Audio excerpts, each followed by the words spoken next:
SLBC టన్నెల్లో rescue operation కొనసాగుతోంది. Time గడుస్తున్న కొద్దీ కార్మికుల ప్రాణాలపై ఆందోళన పెరుగుతోంది. సహాయక చర్యలపై రాష్ట్ర స్థాయి ఉన్నతాధికారులతో రివ్యూ చేశారు disaster management special chief secretary Arvind Kumar. అక్కడి పరిస్థితిని ఎప్పటికప్పుడు మంత్రి జూపల్లి సమీక్షిస్తున్నారు. స్పాట్ కు చేరుకొని పరిస్థితిని అడిగి తెలుసుకున్నారు మంత్రి కోమటిరెడ్డి వెంకటరెడ్డి.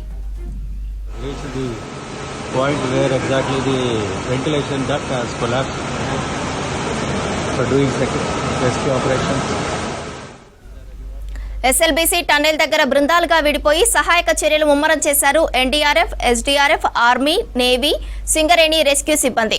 షిఫ్టుల వారీగా 24 గంటలు విధులు నిర్వహిస్తున్నారు సిబ్బంది. టన్నెల్ లోపలికి 13 కిలోమీటర్ల వరకు ప్రయాణం చేశారు రెస్క్యూ సిబ్బంది. 13వ కిలోమీటర్ల వరకు లైటింగ్, ఆక్సిజన్ ఏర్పాటు చేశారు అధికారులు. 12 కిలోమీటర్ల ప్రయాణం తర్వాత బెల్ట్ ద్వారా స్పాట్ కు చేరుకునేందుకు ప్రయత్నిస్తున్నారు రెస్క్యూ సిబ్బంది. కానీ స్పాట్ కు ముందు వాటర్ ఫ్లోటింగ్, బురద ఎక్కువగా ఉంది.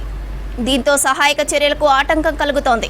ఎప్పటికప్పుడు వాటర్ను బయటకు పంపిస్తున్నారు. కానీ వెంటనే మళ్లీ నీరు ఊరుతోంది.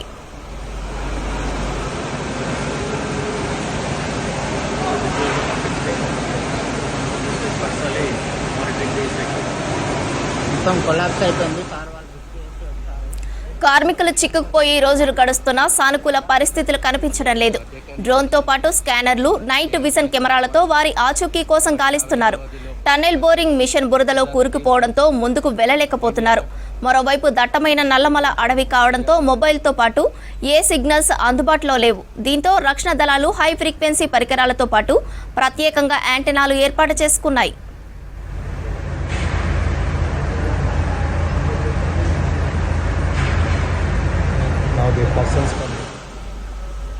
అయినా సొరంగం మధ్య భాగం వరకు సంకేతాలు పరిమితం అవుతుండటంతో రక్షణ చర్యల్లో అవాంతరాలు ఎదురవుతున్నాయి. దీంతో ప్రత్యేకంగా ఎన్డీఆర్ఎఫ్ ఒక శిబిరాన్ని ఏర్పాటు చేసింది. మొత్తంగా ఎన్డీఆర్ఎఫ్ నుంచి 130 మంది, ఎస్డీఆర్ఎఫ్ నుంచి 120 మంది, ఆర్మీ నుంచి 24 మంది, సింగరేణి, రెస్క్యూ, హైడ్రా నుంచి చెరో 24 మంది సిబ్బంది సహాయక చర్యల్లో పాల్గొన్నారు.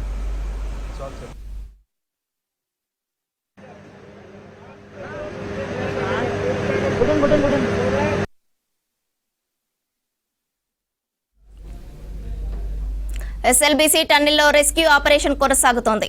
టైం గడుస్తున్న కొద్దీ కార్మికుల ప్రాణాలపై ఆందోళన పెరుగుతోంది. సహాయక చర్యలపై రాష్ట్ర స్థాయి ఉన్నతాధికారులతో రివ్యూ చేశారు disaster management special chief secretary Arvind Kumar. అక్కడి పరిస్థితిని ఎప్పటికప్పుడు మంత్రి జూపల్లి సమీక్షిస్తున్నారు. స్పాట్ కు చేరుకొని పరిస్థితిని అడిగి తెలుసుకున్నారు మంత్రి కోమటిరెడ్డి వెంకటరెడ్డి.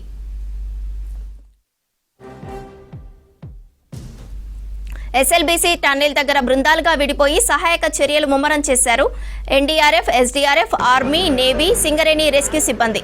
షిఫ్టుల వారీగా 24 గంటలు విధులు నిర్వహిస్తున్నారు సిబ్బంది. టన్నెల్ లోపలికి 13 కిలోమీటర్ల వరకు ప్రయాణం చేశారు రెస్క్యూ సిబ్బంది. 13వ కిలోమీటర్ వరకు లైటింగ్, ఆక్సిజన్ ఏర్పాటు చేశారు అధికారులు. 12 కిలోమీటర్ల ప్రయాణం తర్వాత బెల్ట్ ద్వారా స్పాట్ కు చేరుకునేందుకు ప్రయత్నిస్తున్నారు రెస్క్యూ సిబ్బంది. కానీ స్పాట్ కు ముందు వాటర్ ఫ్లోటింగ్, బురద ఎక్కువగా ఉంది. దీంతో సహాయక చర్యలకు ఆటంకం కలుగుతోంది. ఎప్పటికప్పుడు వాటర్ను బయటకు పంపిస్తున్నారు. కానీ వెంటనే మళ్లీ నీరు ఊరుతోంది.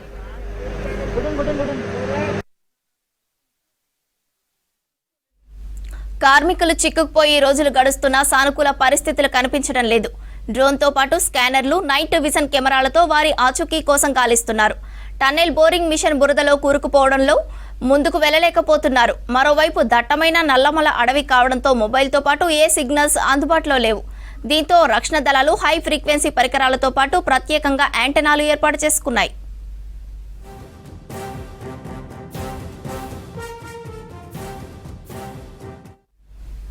అయినా సొరంగం మధ్య భాగం వరకు సంకేతాలు పరిమితం అవుతుండటంతో రక్షణ చర్యల్లో అవాంతరాలు ఎదురవుతున్నాయి.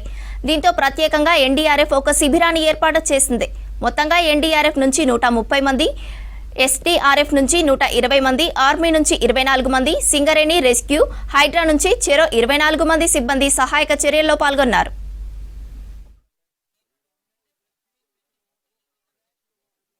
Yesterday also one team went inside, so after that they have suggested a few this thing to increase the dewatering, so we added additional pumps. Dewatering is being done now. Our GOC from army also has come, so now team consisting of army, NDRF and SDRF, they are going inside with the additional equipments like proboscopes and other requirement, whatever they have identified yesterday, and they are continuing with the rescue operations. Now our major focus will be on the rescue of the people who are stuck inside. So this team is going. Yesterday they could not reach the last 40 meters. So that last 40 meters now, whatever the additional measures they have to take, they have taken. Whatever the additional equipments required, they are taken.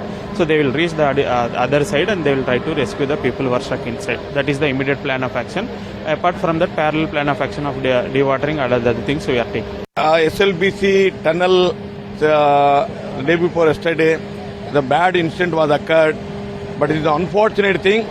The government of Telangana, the Honorable Minister of Telangana government, Mr. Revant Reddy ji, is very much enthusiastic to know how the people are inside, what is happening, and minute to minute he is monitoring. The Honorable Minister of Concern, the Irrigation Minister, Mr. Uttam Kumar Reddy ji, and Dupalli Krishna Rao ji. But 2 days they were here only. But anyway, we are trying our level best. But yesterday, 2 teams went inside also. But night also they worked a lot. But inside they found that. But they started the work also by cutting the TBM machine with the gas cutter. But today we are planning our expert team like NDRF, SDRF, and army people, then Hydra and Singareni people and expert Jharkhand people, they came here. But many people, they are working together. But we hope that today afternoon definitely we will get some sort of result.